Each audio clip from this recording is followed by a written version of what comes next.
자, 여러분들, 지금 여러분들께서는 유육유칠에 난 당시 밀란군을 막기 위해 명나라 조정에서 전 병력을 동원해 방어태세에 들어갔던 구문 중 하나인 정량문을 보고 계십니다. 그래서 오늘 말씀드릴 주제, 모르는 밀리터리, 명나라 정덕제 시기에 유육유칠 형제가 일으킨 농민반란, 유육유칠의 난에 대해 한번 말씀드려보도록 하겠습니다.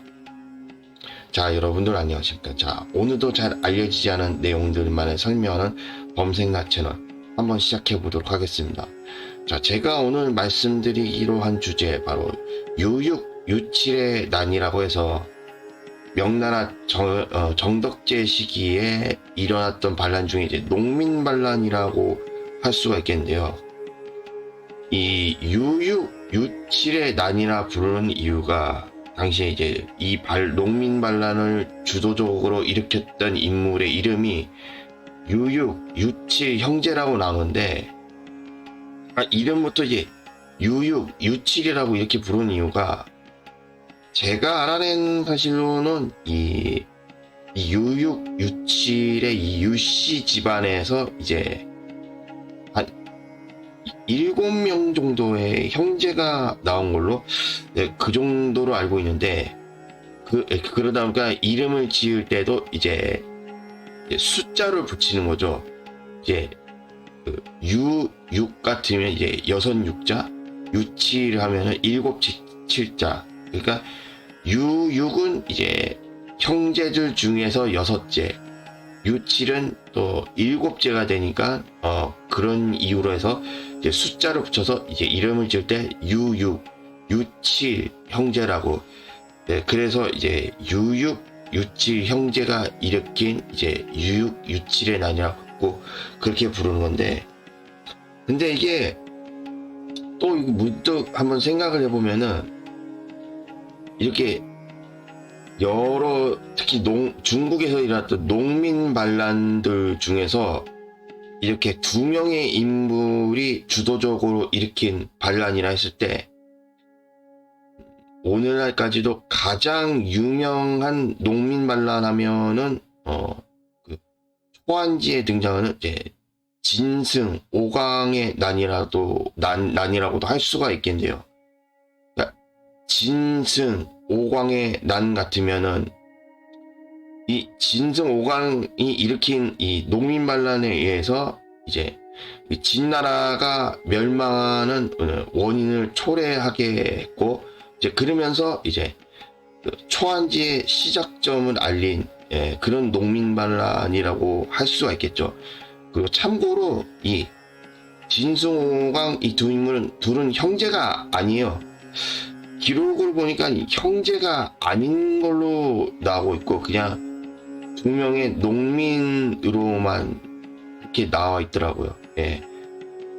관련된 기록들을 찾아보니까, 네, 그래서 오늘, 이번 시간에 이번 방송에 이제 말씀드리기로 한 유육, 유칠의 난에 대해 한번 설명을 해드려 보자 말이죠.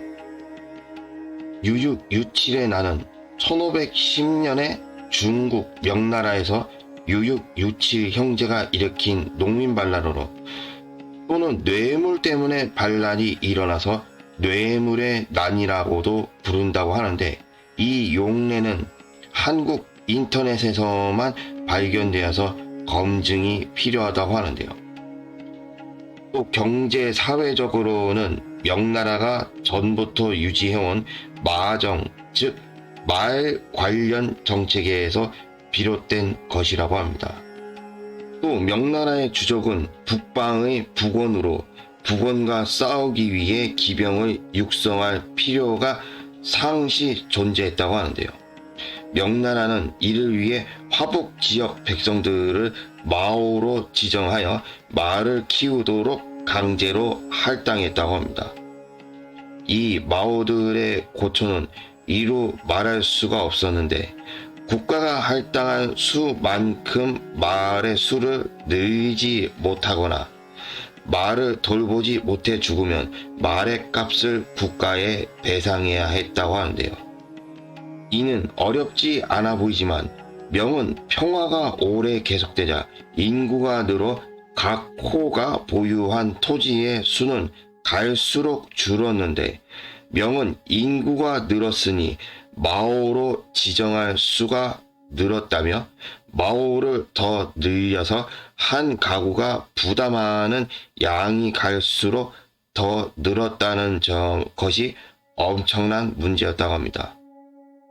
이에 마오들은 의무를 버리고 자신에게 주어진 말을 가지고 튀어서 도적이 되기로 했으니 그 당시 이런 도적들을 향마도라고 한다고 합니다. 여기에 더해 그 당시 명 황제였던 정덕제가 즉위한 후 국정에 관심을 가지지 않았고 정덕제가 총애한 환관들이 국정을 농단하며 문제가 커지기 시작했다고 하는데요. 그 당시 난의 주역인 유육유칠 형제는 처음엔 관군과 협력해 이 도적들을 토벌하는 포케로서 활동했다고 합니다. 그런데 유육유칠 형제가 도적을 잡아 포상을 받게 되자 환관 유군의 부하 양홍이 형제들에게 뇌물을 요구했다 하는데요. 유육유칠 형제는 양홍을 만족시킬 뇌물을 준비할 수 없어 거절했고 양홍은 이에 앙심을 품고 형제가 폭해로 위장하여 실제로는 향마도로 활동하고 있다고 무고했다고 합니다. 결국 형제는 앉아서 죽기를 기다리느니 차라리 뭐라도 하자고 진짜로 반란군을 일으켜 명나라 조정에 대항했다고 하는데요. 또 형제는 다른 향마도들을 규합하여 세력을 넓혔고 상당히 세력을 넓혀 한때는 하북, 산동, 하남 지역이 반란군 세력권에 편입되기도 했다고 하는데요. 이들 대부분은 향마도 출신이기 때문에 말을 타고 빠르게 기동할 수 있어서 근거지를 만들지 않고 계속 이동하여 관군을 애먹였다고 합니다. 또 반란군은 세력이 커지자 둘로 나뉘어 유육유칠 형제가 이끄는 무리는 하북과 산동 방면에서 또 양호, 유삼이 이끄는 무리는 하남 방면에서 활동했다고 하는데요. 하남의 반란군은 지식 있는 자들의 조언을 받아 조직이나 정책도 명확하고 규모도 컸지만 정예가 부족했다고 합니다. 그래서 명나라 관군이 변경의 방위군을 충당하여 군세를 늘린 뒤 공격하자 괴멸하고 말았다고 하는데요. 결국 난을 일으킨 지 셋째 해인 1512년 7월에 양자강 하류 낭산에서 유칠과 제연명이 관군에게 괴멸당하여 난이 진압되었다고 합니다.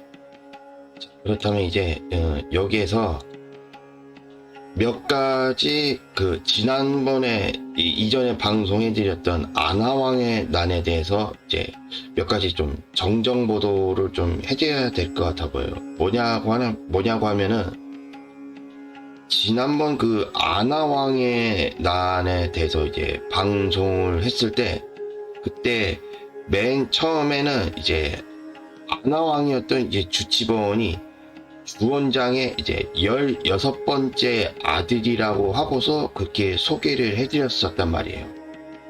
근데 그러고 나서 이제 영상을 올리고 나서 이후에 이제 댓글 달린 거를 봤는데 그 댓글 달아주신 분이 정상영업님이셨는데 보니까는 주원장의 6번째 아들은 경정왕 주전이라고 하면서 그게 나무위키에 나와 있다라고 하고서 보니까는 그 댓글을 보고서 다시 한번 확인을 해봤는데 정상영업님께서 짚어주신 게 딱 맞으시더라고요. 그러고 나서는 그 이후에는 제목하고 썸네일에 적혀져 있는 걸 썸네일을 끝내 바꿨잖아요, 제가. 그러니까는 그 16번째 아들이 아니라 이제 아들 중에 한 명인 것처럼 그렇게 이제 제목하고 끝내 썸네일을 바꿨단 말이에요.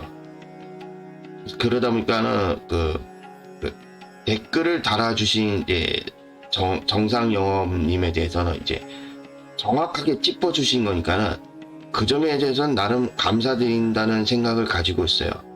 만약에 정상영업님께서 그 댓글을 달아주시지 않았다면은 정확하게 짚어주시지 않으셨다면은 어쩌면 이제 모르고 지나쳤지 않았을까, 예, 그렇게 생각을 하고 있는데, 근데 이 시점에서 또 한 가지 좀 의문점이 그래도 의문점이 드는 것 중 하나가, 그렇다면 이 아나왕이었던 주치먼이라는 인물은 주원장의 아들이 맞기는 한 건지 그것도 의문이 생기더라고요.